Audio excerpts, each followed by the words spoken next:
Então, gente, hoje nós vamos falar sobre o diagrama de Pourbet. Né? Ele é belga, parente do Asterix. Conta diz que o nome dele é esse. Tem esse IX. Então, ele criou uma função, né, chamada diagrama potencial pH ou EH-pH. É um diagrama que ele fez baseado em diversos experimentos teóricos. Como é que é esses experimentos teóricos? Ele pegou as equações de Nernst e traçou pontos onde ele misturava vários íons. E aí esses íons, de acordo com as equações, elas mostravam um determinado comportamento que tendia a acontecer na realidade. Ou seja, na prática, esses diagramas, eles tendem a mostrar espontaneidade de reações, indicar como é que o comportamento dos íons vão ser durante um processo de mistura de várias substâncias.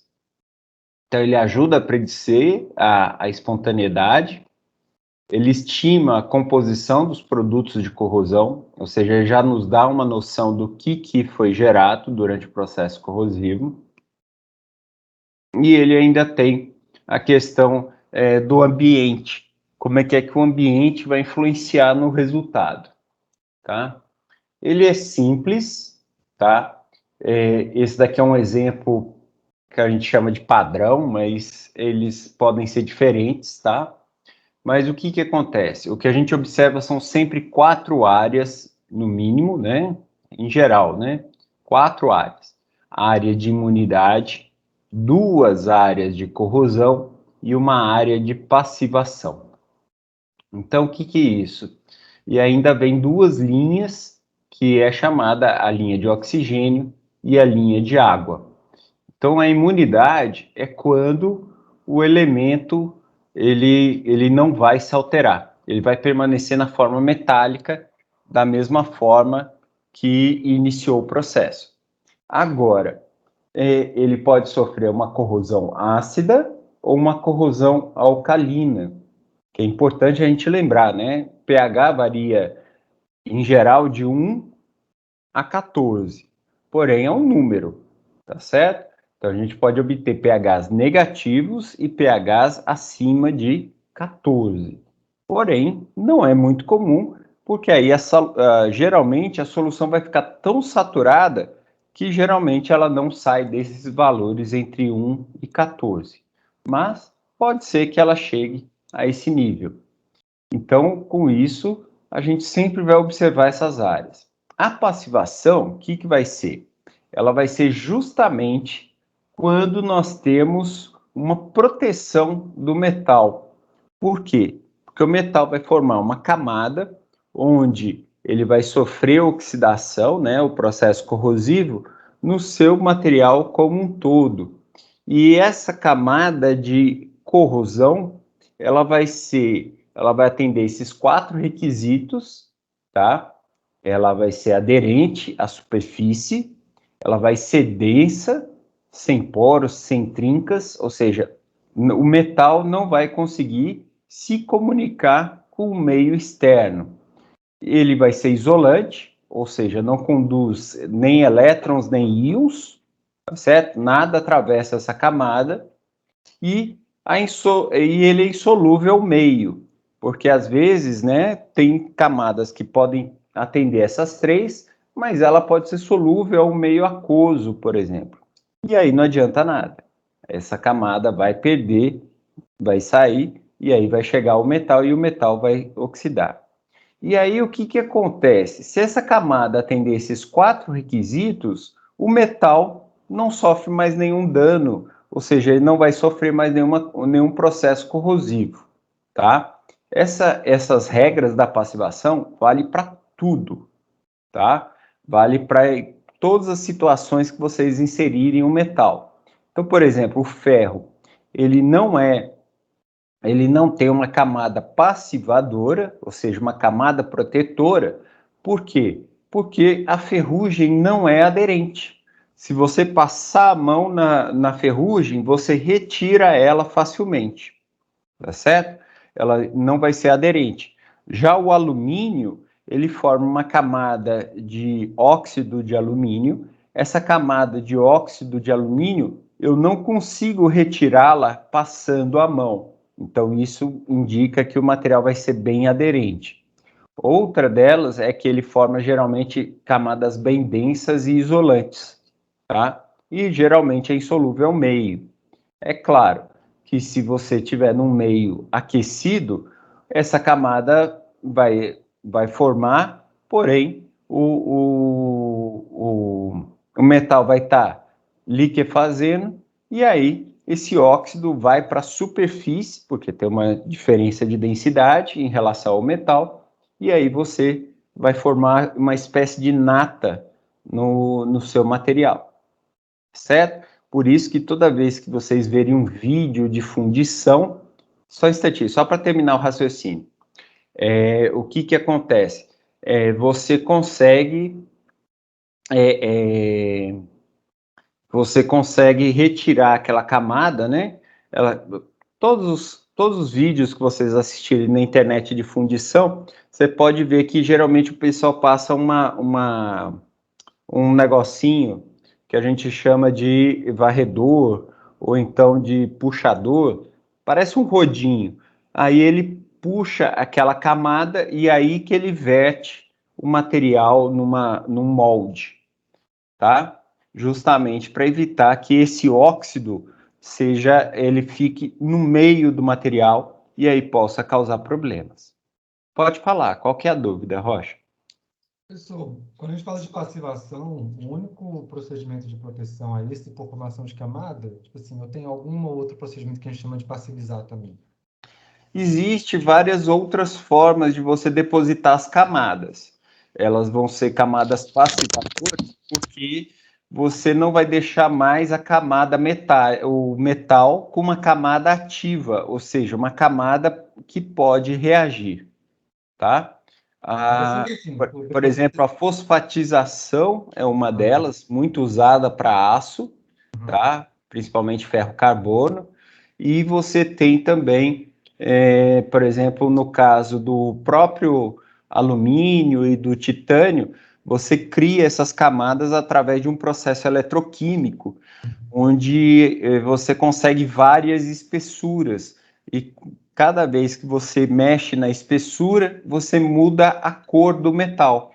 Então, dependendo do potencial que você põe, por exemplo, o titânio, que é o que a gente observa melhor esse comportamento, a gente pega, põe um diferencial para ele oxidar, que não é uma coisa fácil, mas aí você vai criar essa camada passivadora e cada vez que você mexe na espessura, ele muda a cor, assim, gritante. Ele sai de vermelho para azul, vai para verde, vai para amarelo, ele vai para roxo, ele vai para azul.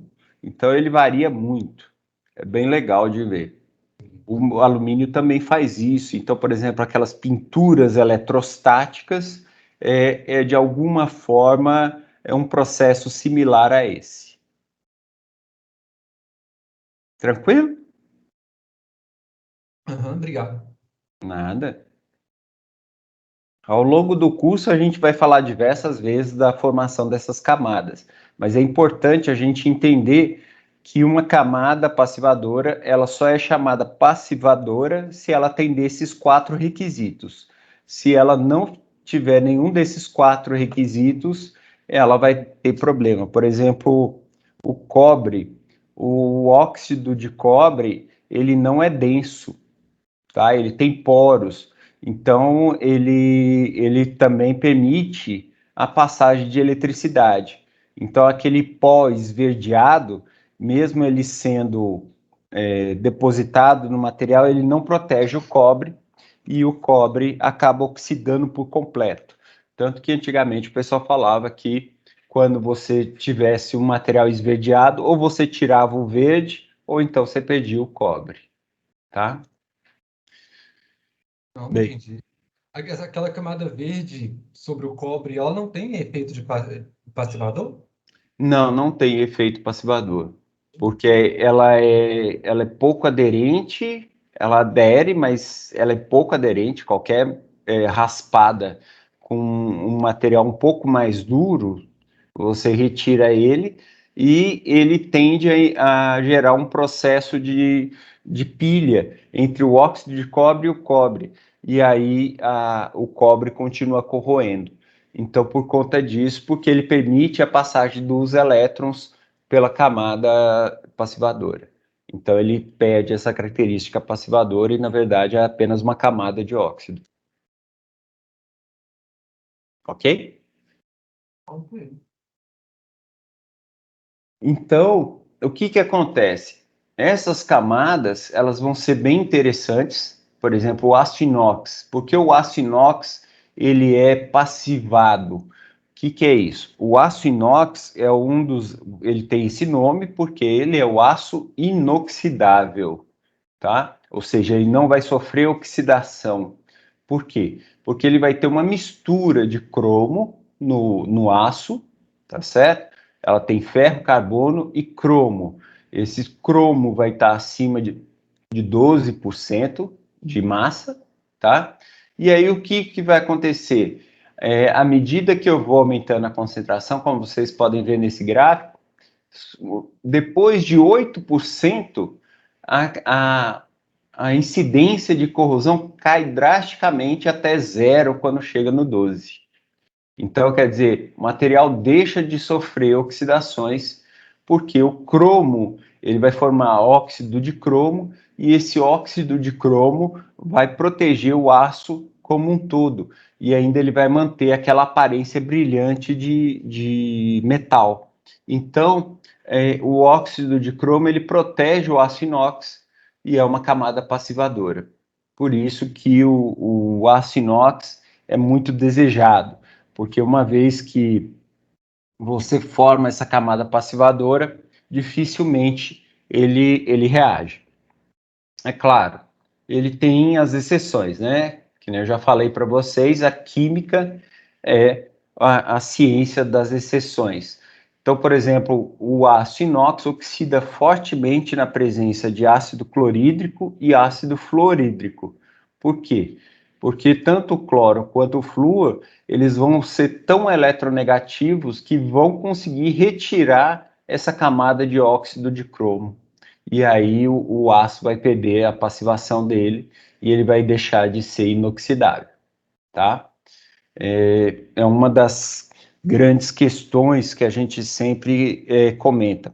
É claro, existem aços inox que você faz um tratamento, adiciona mais certos metais para que eles fiquem invulneráveis ao ácido clorídrico e o ácido fluorídrico, tá? Mas, mesmo assim, são casos extremos, tá? Geralmente, o aço inox, nós temos o aço 304 e o 316, são os aços mais comuns do inox. O aço 304 é o que a gente encontra mais facilmente, principalmente nas áreas de alimentação. Só que acontece o seguinte, o 304, se você jogar água sanitária em cima dele, você vai ver que ele vai formar ferrugem. Então, o que eles fizeram? Eles criaram o 316 e tem o 316L. O 316 ele vai ter um teor de vanádio junto, tá certo? Que vai auxiliar o cromo nessa camada passivadora. E como o vanádio é mais inerte do que o cromo, ele não vai sofrer essa oxidação, então ele vai impedir que o ferro oxide e forme a corrosão. E o 316L, além do vanádio, ainda você inclui mais uma pitadinha de titânio no meio da mistura.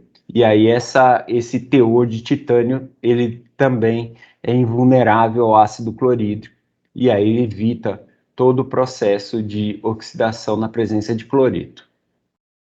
Tá? Professor, Oi. os nomes desses aços, eles têm a ver com a composição ou não tem nada a ver? Sim, tem. Isso daí é tudo normatizado. Esses números, eles são indicativos da composição.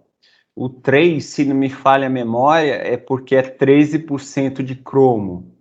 O 0 é porque ele não tem nada de vanádio. E o 4 é porque ele tem, por exemplo, um teor de carbono. É um teor de carbono? Não é de carbono, não. É de um outro material. Eu não sou metalurgista, eu sei um pouquinho dessas coisas, mas você tem uma normatização. No caso aí é a ANSI, né? A gente fala que é a ANSI que determina esse nome. A gente escreve assim. Então, sempre que a gente fala aço inox ANSI 304, 316 ou 316L, por exemplo, são composições que você obtém através dessa normatização, tá? A codificação dessa composição, tá?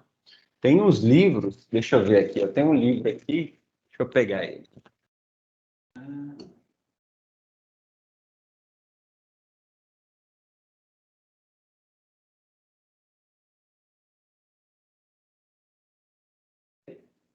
Só porque eu quero mostrar para vocês, não estou achando. Acho que é isso.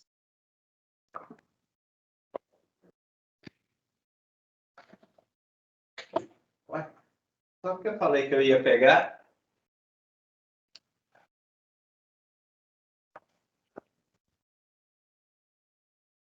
Aí eu pensei que tivesse.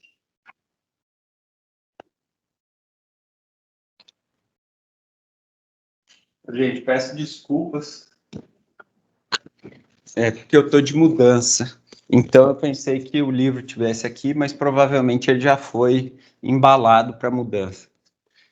Mas você tem manuais dessas normas, onde eles demonstram a composição e a codificação. O que significa essa codificação, tá? Na internet vocês podem procurar, vocês vão encontrar facilmente. Então, eles codificam, né? E a gente grava mais ou menos aqueles que são mais comuns. Então, por exemplo, eu sempre sei que o inox, os mais comuns que a gente vai ter é o 304, 316 e o 316L. São os mais usados. Agora, que aqui, ó, aqui usa uma outra norma, tá vendo aqui, ó, nesse gráfico? Aqui é 304 SS e aqui é o 316 SS. Aqui, ó, lembrei, ó. Eu esqueci, ó, tá faltando o níquel aí nessa mistura, tá? Aí molibdênio, que também é usado, tá? O 316L tem molibdênio. Então, aí você vai acrescentando nessa mistura e aí você vai mudando esses números de 304 para 316 e aí você tem outros. Existem outras normas também com outras codificações, mas a mais comum é essa daqui, que é a ANSI, que é a American National Society, American National Society, esqueci o instituto, tá? É um instituto de normalização, tá? Ele é parecido com a ISO ou com a ABNT brasileira, tá? Então aí vocês têm essas siglas, né? Bem, então vamos retomar aqui. Então o que que acontece? Como é que a gente vai observar as mudanças no diagrama?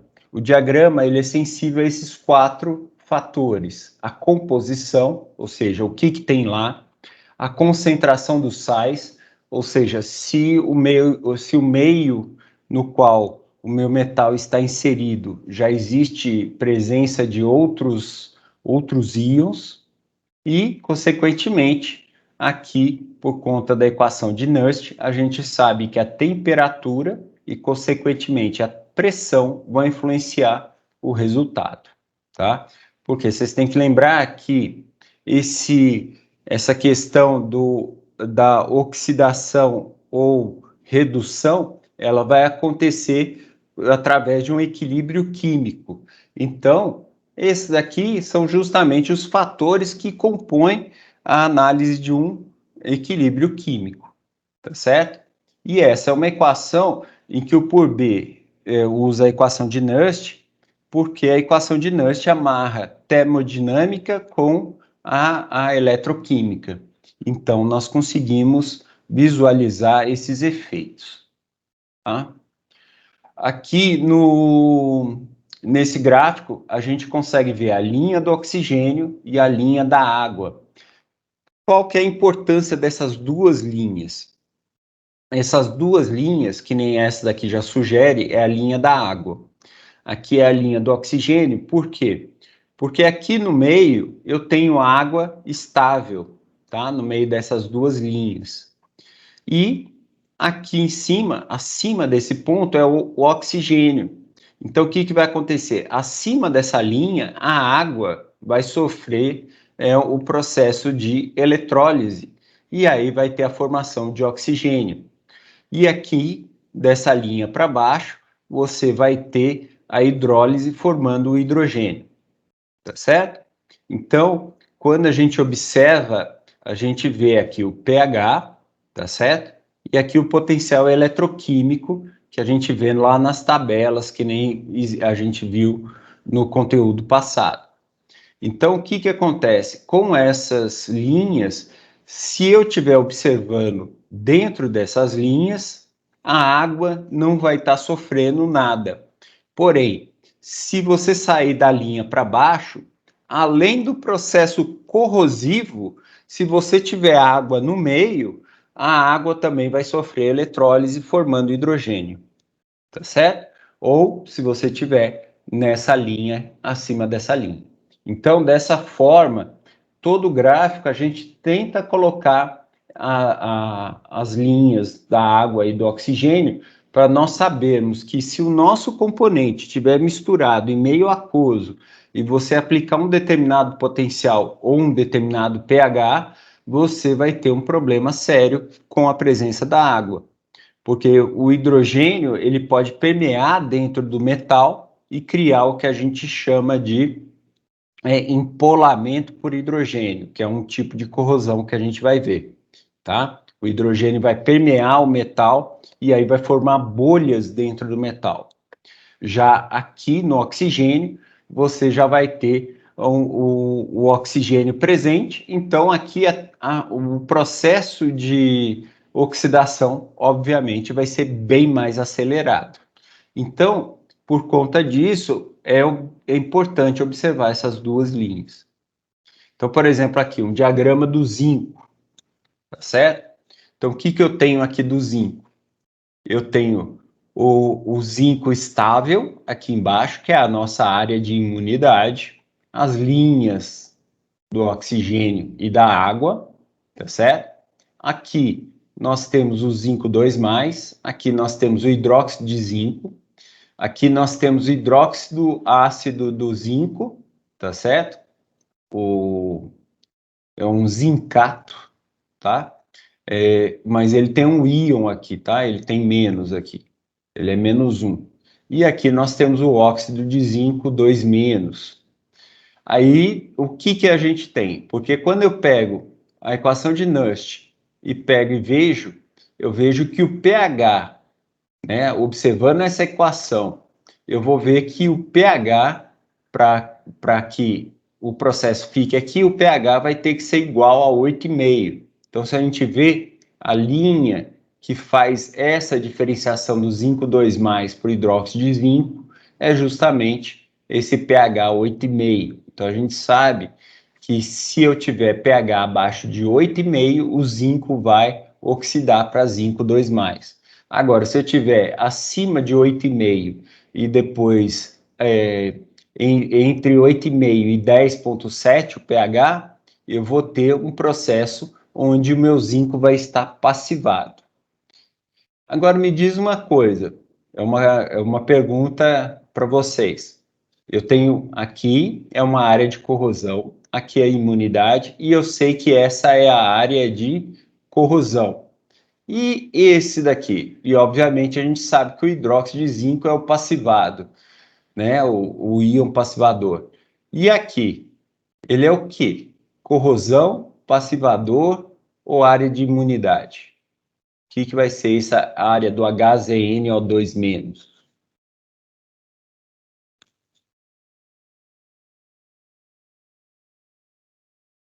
O que vocês acham?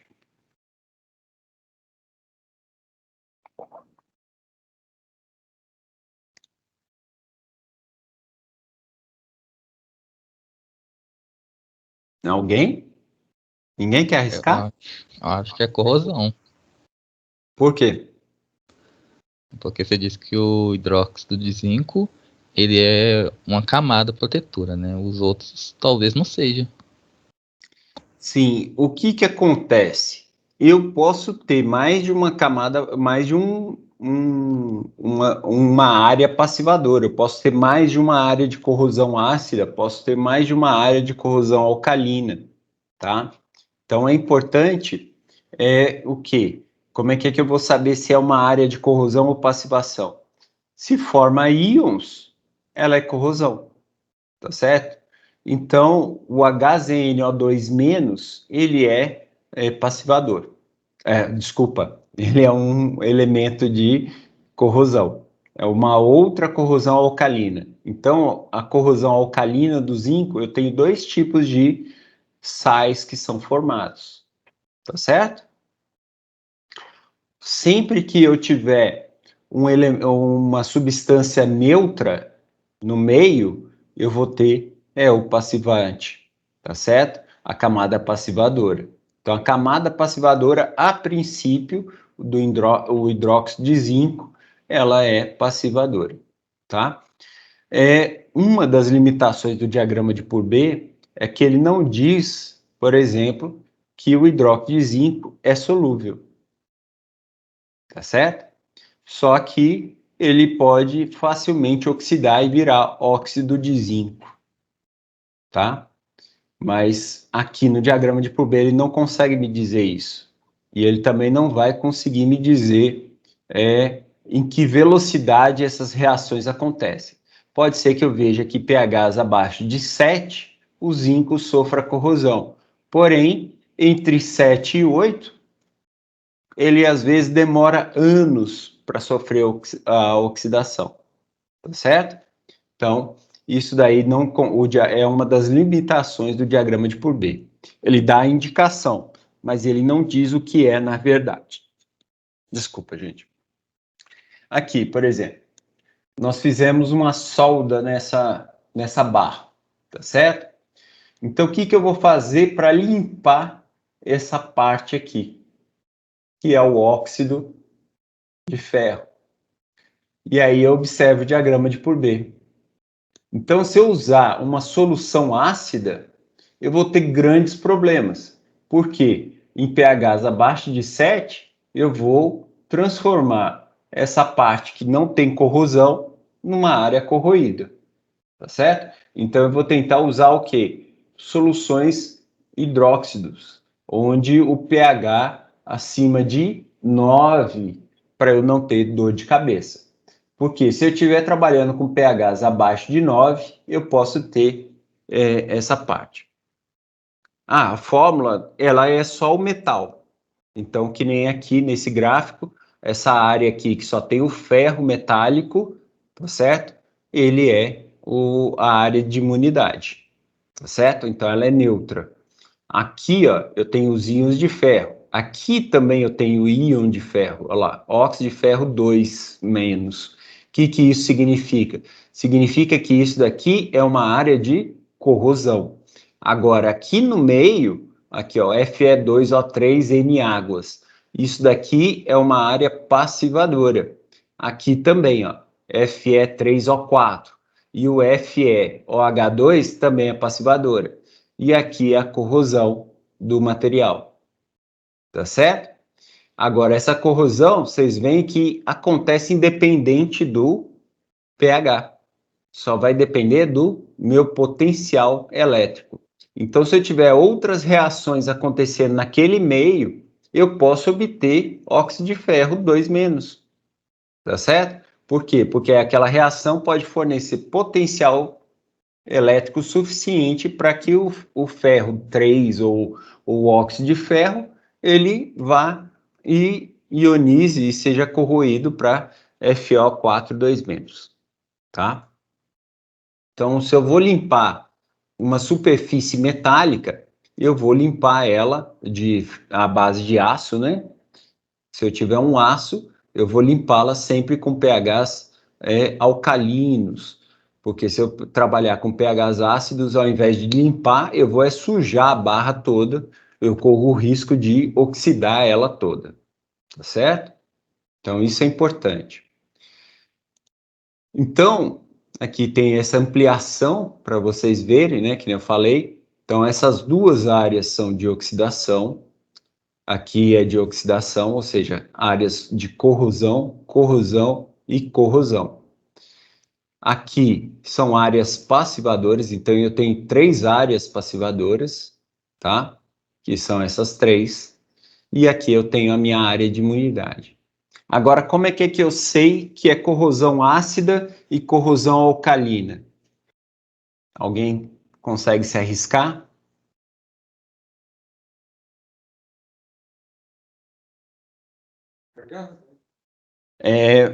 Como é que eu sei que o meu produto de oxidação, ele é um produto ou de corrosão alcalina ou de corrosão ácida?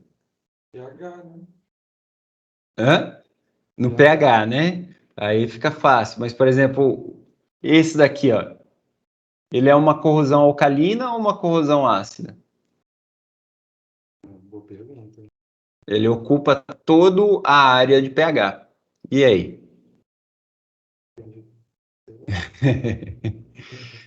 Nesse caso, é só a gente observar o sinal do nosso íon. Se é íon positivo, é corrosão ácida. Se é se é um óxido, né, um produto negativo, um íon negativo, ele se trata de uma corrosão alcalina. Então, por exemplo, esse daqui significa que eu vou estar num pH bem alcalino e aí eu vou ter essa formação. Tá ok?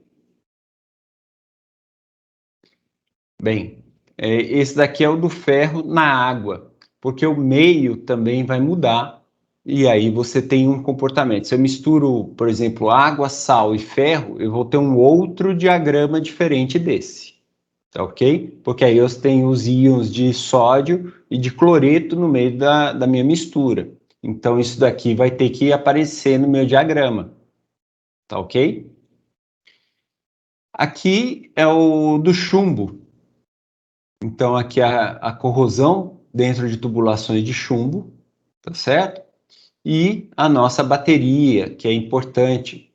Então, o que nós temos aqui? Ó? Nós temos aqui a Pb2+, 3+, o óxido de chumbo aqui no meio, tá certo? Essa área do óxido de chumbo. Aqui eu tenho essa área aqui do óxido de chumbo 3, 2-, Pb3O4, PbO, HPbO2-, que é essa área aqui, do cantinho aqui, já no pH 16 aqui, tá? E nós temos esse daqui, ó que legal, o hidreto de chumbo. O hidreto de chumbo, o que ele vai ser? Imunidade? Por quê? Que tá no lugar mais baixo. Não, a imunidade, ela não precisa ser a mais baixa. Ela tem, quando eu só tenho, imunidade é quando eu só tenho o átomo de chumbo, tá certo? Então, a minha imunidade é esse pedaço todo aqui. Agora, aqui nunca vai ser de imunidade, porque o chumbo não está sozinho.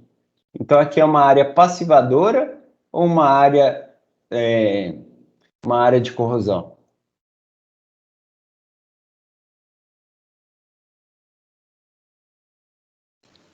Passivadora, porque não é íon. Exatamente, parabéns, é isso mesmo, Henrique. Aqui vai ser uma área passivadora, porque aí eu vou formar o hidreto de chumbo. E é assim que funciona as baterias de chumbo hidreto. E como é que eu vou obter isso? Eu tô aqui, o sinal negativo significa que eu estou inserindo energia no sistema. Os potenciais positivos é que o sistema espontaneamente vai para essa região aqui. Então, por exemplo, o que a gente observa é que se a gente não der energia no sistema, né, o chumbo sempre vai estar corroído, ou na forma de íon, ou na função passivadora. Tá certo? Então, o que vai acontecer aqui? O chumbo, eu estou dando tanta energia para ele que ele está virando hidreto de chumbo. E aí, o que acontece? Se eu pego e paro de dar energia para o sistema, ele vai se deslocar para cá. Ou seja, ele vai para o chumbo metálico. Então, e ele libera energia nesse processo. Então, é assim que o pessoal descobriu a formação de baterias, como a de níquel hidreto, que é mais ou menos uma coisa muito parecida com essa do chumbo, tá? Eu não estou mostrando aqui o de níquel, porque eu vou mostrar o de níquel mais para frente com outras funções, tá? Mas aqui o do chumbo, esse hidreto chumbo, ele é muito utilizado não para essas baterias, tipo acumulador de chumbo de carro, mas ele é utilizado para bater, é o mesmo princípio que utiliza para as baterias de celular. E as baterias elétricas que o pessoal tem usado hoje em dia em carros elétricos, o precursor foi o uso do chumbo novamente, porque era mais fácil. Então, aí o pessoal trabalhava com esse sistema chumbo-hidreto. Tá ok? Alguma dúvida? Linha tracejada. Hã? Linha tracejada aí significa o quê? Essas linhas tracejadas?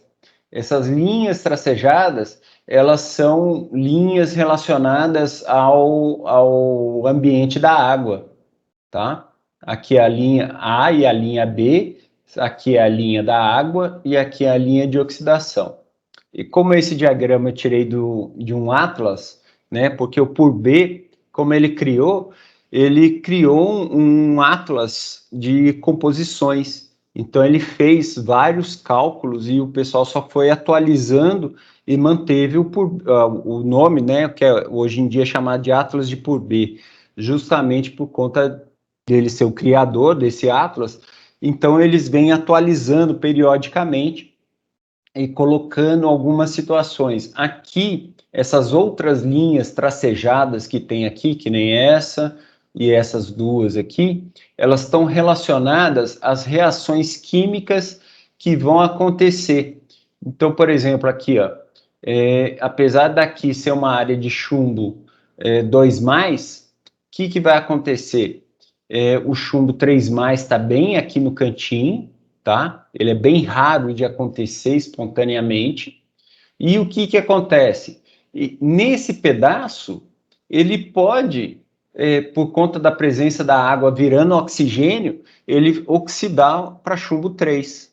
E aqui, só desse ponto aqui, acima do pH 4, mesmo aqui, mesmo você liberando a energia do sistema, o óxido de chumbo só vai aparecer quando o pH for acima de 3,5, 4, tá?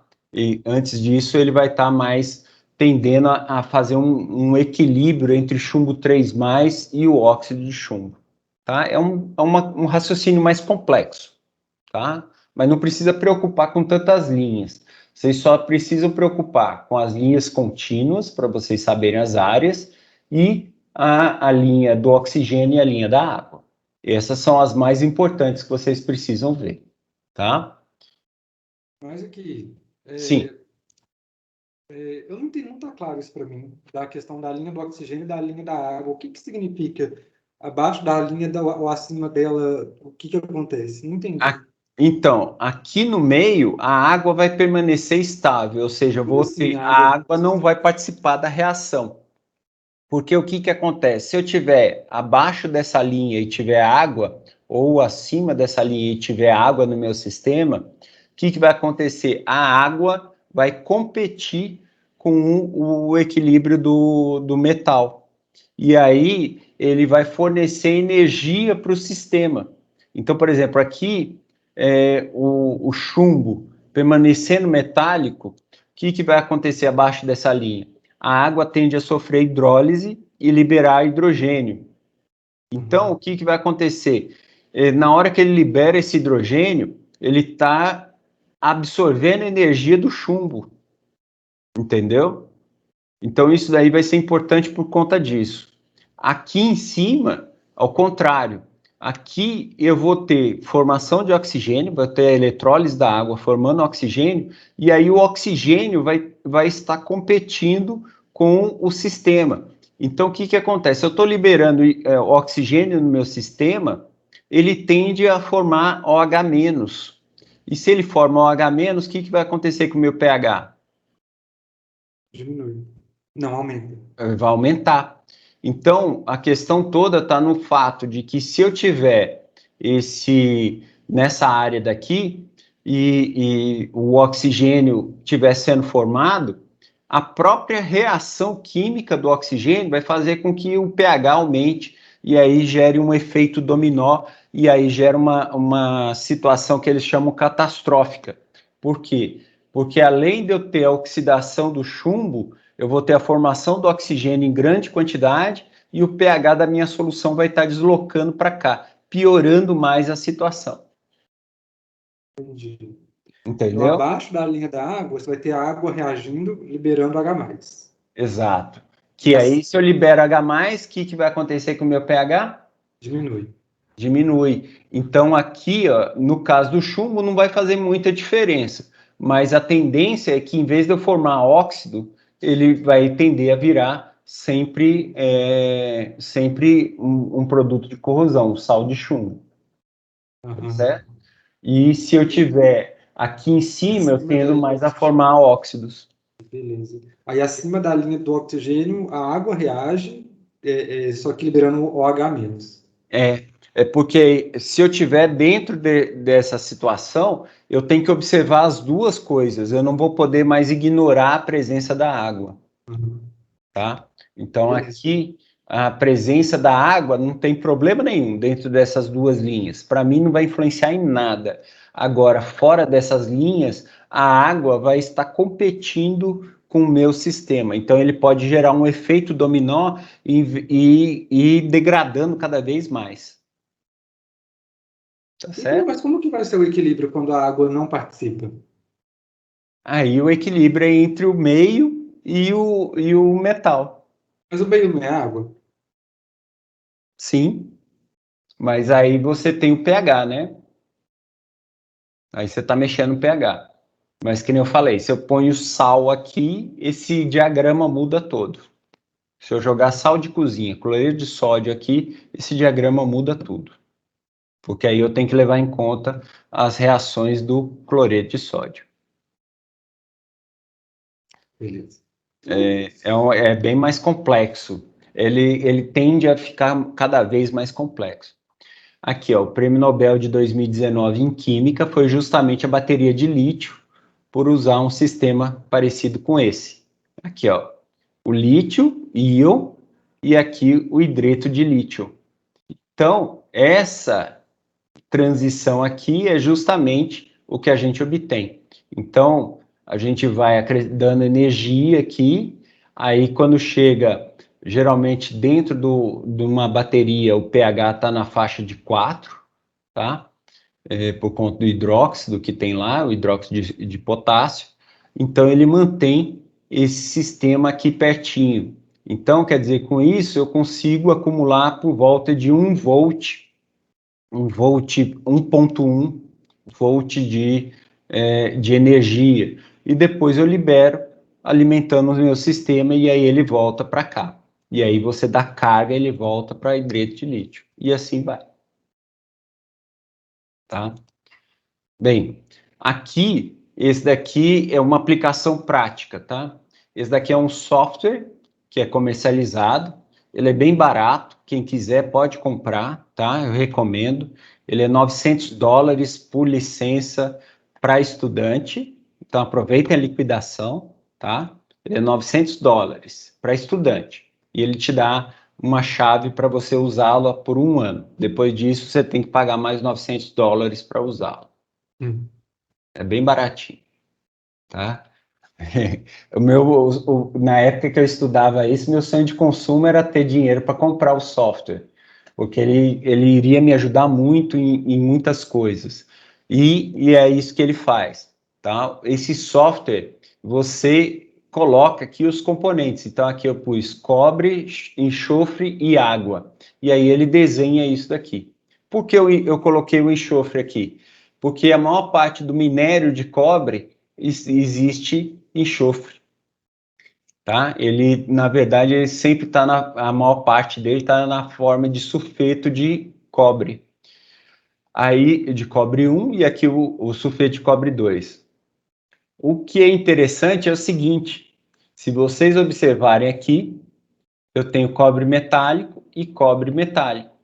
Então, se eu fizer uma solução com os meus sulfetos de cobre e eu aumentar o pH, espontaneamente o meu sistema, né? Aqui, ó, 0, sem acrescentar energia no meu sistema, quando eu chego em pH 9, 10, o que vai acontecer? Se eu controlar bem esse sistema, né? Eu vou ter o cobre metálico. E aí eu não preciso fazer uma reação metalúrgica que envolve a adição de calor para obter o cobre. Eu consigo obter ele na forma úmida, sem acrescentar muita energia ao sistema. Mas eu tenho que fazer um ajuste de pH bem fino. Vocês entenderam a aplicação? Júlia, você queria perguntar alguma coisa? Não, Júlia? Então, com esse software, eu consigo criar sistemas e fazer o controle da minha reação e economizar energia. Porque se eu economizo energia, para uma indústria significa dinheiro, tá? Toda vez que você vê fogo saindo num forno ou numa qualquer coisa, é literalmente dinheiro sendo queimado ali.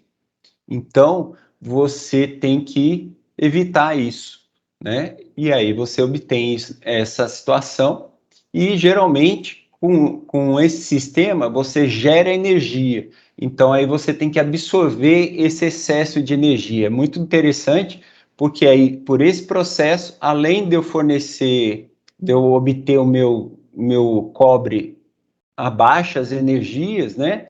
Sem mexer muito com temperatura, eu ainda gero energia para o meu sistema, tá? O problema é que eu tenho que ficar de olho nessa geração, porque se eu não absorver suficiente, eu vou direto para o óxido de cobre. E aí eu deixo de ser sulfeto para óxido, tá?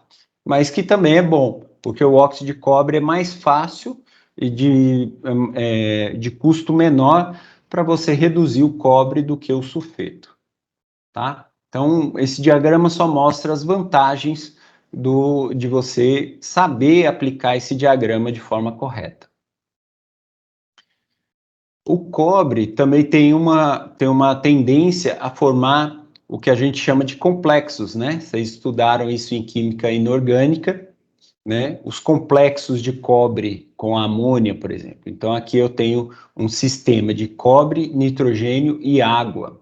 Então, de acordo com a minha coloração, eu vou saber que eu tenho aqui apenas íons de cobre, tá certo? Cobre 2, e aqui eu já sei que essa cor mais forte é meus complexos de cobre, tá certo? E aí, os complexos são o quê?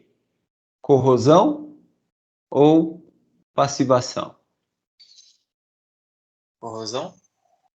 Corrosão, formaram íons. Então, o cobre foi corroído. Tá ok?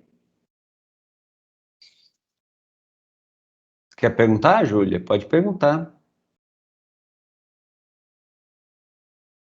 Não? Então tá. Então, aqui, o óxido de cobre, vocês veem que aqui, pH 14, o óxido de cobre, ou seja, as áreas passivadoras estão entre as duas áreas de corrosão aqui. Tá certo? Então, observem isso daqui. É uma situação bem anômala do que a gente disse de regra, mas que nem eu falei, é a regra das exceções, né? Aí tem o caso... Professor, Oi.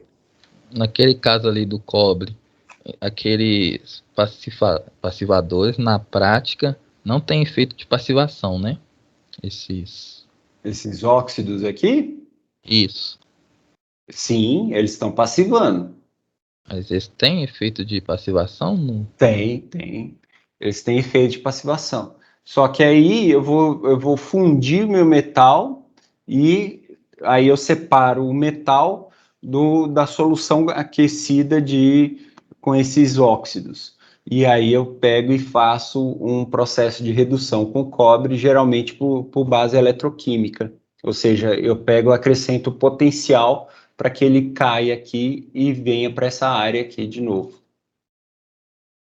Tá? Mas aí eu vou ter que dar energia para o meu sistema.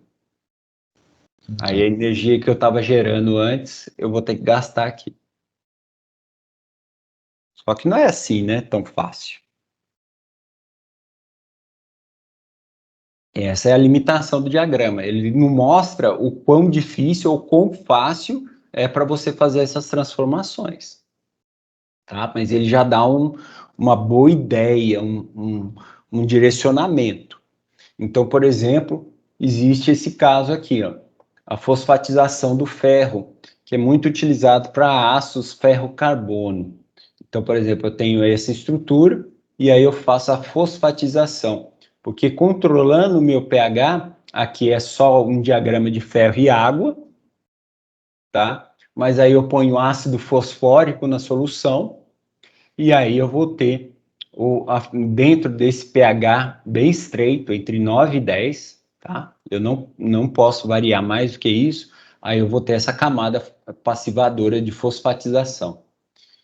Para eu retirá-la, eu simplesmente mergulho numa solução de hidróxido de sódio, porque aí eu preservo o meu aço, mas o fosfato sai da estrutura. Tá ok? É uma coisa bem interessante. E a mesma coisa é quando a gente observa aqui o alumínio, né? Que nem eu já falei para vocês do processo de obtenção de alumínio. Aqui é a linha do oxigênio, a linha da água, o óxido de alumínio, tá certo? Que é altamente estável, e ó, o nível de energia aqui, ó. Para eu virar alumínio, eu tenho que trabalhar com pHs ácidos, tá certo? E tem que dar bastante energia para o meu sistema. Para cada mol de alumínio que eu quero obter, eu tenho que aplicar praticamente 1,8 volts. Isso é muita energia para cada mol. Então, quer dizer, é muita coisa. Então, aí a gente constrói o forno, né? Que é justamente um processo onde eu tenho um anodo de grafite que não vai ser corroído, tá certo? E aqui eu tenho um bloco de carvão também, e aí eu fundo o meu sistema e obtenho o funcionamento aqui de fundição do alumínio. Eu vou alimentando aqui com bauxita e controlo a presença de ar aqui dentro para poder gerar o alumínio fundido.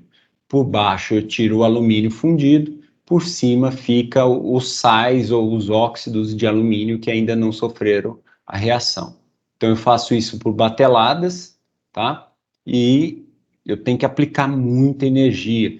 Então por conta disso que o processo é todo eletroquímico, tá? O alumínio a gente só consegue obter através de um processo eletrometalúrgico, como é chamado, tá? Eu preciso de eletricidade e calor para obter o alumínio metálico saindo do óxido de alumínio, que é a bauxita, né? O minério. É interessante que agora, por conta da computação, a gente consiga fazer gráficos mais interessantes desse diagrama de Pourbaix, que é o Pourbaix 3D, que ele é bem interessante por quê? Porque aqui é uma fotografia de um determinado instante, tá certo? Que eu tinha uma determinada concentração. Então, se eu pego essa fotografia, ela significa aqui uma concentração baixa, de 10 a menos 6 mols. Então, se eu pegar e mexer na concentração, eu já vou ter um diagrama diferente. Vocês estão vendo aqui, né? Essa linha rosa já é 10 a menos 4 mol, e aqui é 10 a menos 6, é a linha azul. Aqui, essa azul turquesa, 10 a menos 2, e a verdinha de 1 mol do zinco. Tá certo? Então, a gente teve aqui uma gradação e uma mudança significativa no meu diagrama de por B, porque eu mexi na concentração. Se eu pego isso e divido ele em camadas e faço uma geração aqui, dentro de um diagrama 3D, eu vou ter um perfil similar a esse, onde eu vou conseguir aqui distinguir comportamentos que vão ser muito interessantes. Porque o que vai acontecer? Se eu tiver uma concentração de zinco muito grande, o que vai acontecer? Eu vou ter uma área passivadora bem grande também. Tá certo? Agora, se eu diminuir a concentração, eu vou começar a ter duas áreas de corrosão. Então, quer dizer que aí eu vou diminuir, estreitar bastante a minha faixa de pH para obter componentes, por exemplo, de passivação, tá? E aumento a incidência da corrosão. Então, isso é bem interessante para a gente poder observar que se eu quero passivar o meu zinco, eu tenho que não só trabalhar em pHs acima de 7, tá certo? pHs alcalinos, como eu tenho que ter boa concentração de sal de zinco na solução para evitar que o meu material seja corroído e assim eu tenha o metal passivado. Tá ok, gente? Aqui eu passei 2 exercícios que explicam para vocês observarem, né, quais os aspectos que vocês têm que observar no diagrama de por B, tá? Esse daqui vai ser a tarefa dessa semana para vocês fazerem, tá? Vocês analisarem o diagrama de por B e interpretarem as perguntas que estão sendo feitas aqui. Tá ok? Alguma dúvida? Tranquilo, professor. Aquelas fronteiras do diagrama, elas não são exatamente certinhas assim, né? Só para ter uma ideia, né? Também. É que nem eu falei, né? O diagrama de por B, ele é muito útil, porém ele tem muitas limitações. Então ele não me diz a cinética da reação. Então, às vezes, pode ser que o processo demore anos para acontecer e não aconteça em termos práticos, tá? Então, por conta disso, o diagrama de por B já te dá um indicativo e aí você vai fazer ensaios no laboratório para você verificar o que você pode fazer para que aquilo que você deseja aconteça. E aí você vai saber analisar e explicar as causas do problema. Então, às vezes, pode ser que você tenha que dar energia ao sistema, ou então tirar essa energia do sistema. E como é que eu vou tirar a energia do sistema? Essa que é a grande pergunta. Como é que você consome energia elétrica de uma solução? Você já parou para pensar nisso? Porque quando vocês vão lá fazer analítica, por exemplo, vocês saem misturando várias soluções para obter vários resultados. E aí? Como é que você faz para retirar a energia do sistema? Diferença de potencial de 2 eletrodos? Uhum. Não, mas você não vai usar eletrodo, né? Vocês usaram eletrodo em algum momento, em alguma das experiências lá de analítica? Tirando o medidor de pH, vocês não usaram eletrodo algum. Aí, o que significa isso? Significa que você vai ter que tornar o seu sistema mais complexo. Você vai ter que pôr mais outras coisas. E aí, seu diagrama cada vez vai crescendo e virando áreas bem mais complexas. Mas se você tem um software similar àquele lá que eu mostrei para vocês, vocês conseguem ver, por exemplo, porque você coloca alguns agentes quelantes nas soluções, por exemplo. Principalmente quando tem níquel.